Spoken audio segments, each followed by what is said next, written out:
Од СОНК немаат намера да го прекинат штрајкот во образованието се додека владата не излезе со конкретен предлог за висината на покачувањето на платите. Ние мораме да имаме предлог од нивна страна за да биде предмет на расправа.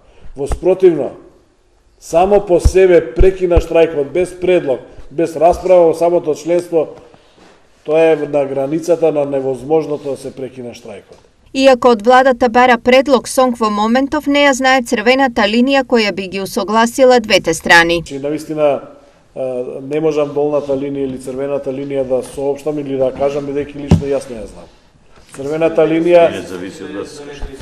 линија ќе биде таа која што членството ќе одреди, а не ние раководството. Од друга страна, со став во врска со штрајкот и можното решение излезе и Министерката за труд и социјална политика.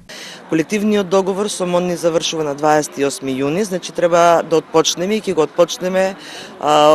ги отпочнеме преговорите за новиот колективен договор. Таму ќе ги внесеме преку преговори сите оние барања кои што се доставени до нас и ќе го донесеме најсоодветното решение, најдоброто решение кое што се однесува и на платите и на останатите барања доставени од СОНК до нас.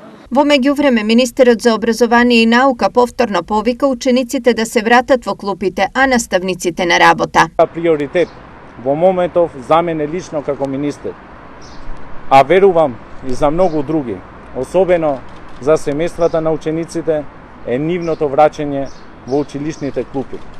Тоа е нашата заедничка должност, законска, етичка и морална обврска и верувам дека доколку не од утре, веќе од понеделник, воспитно-образовниот процес ќе се нормализира, а со тоа и секојдневното функционирање на многу семејства во чии домови има ученици. Денес е четврти ден од штрајкот во образованието и според СОНК огромен дел од наставниот и останатиот персонал го почитуваат штрајкот.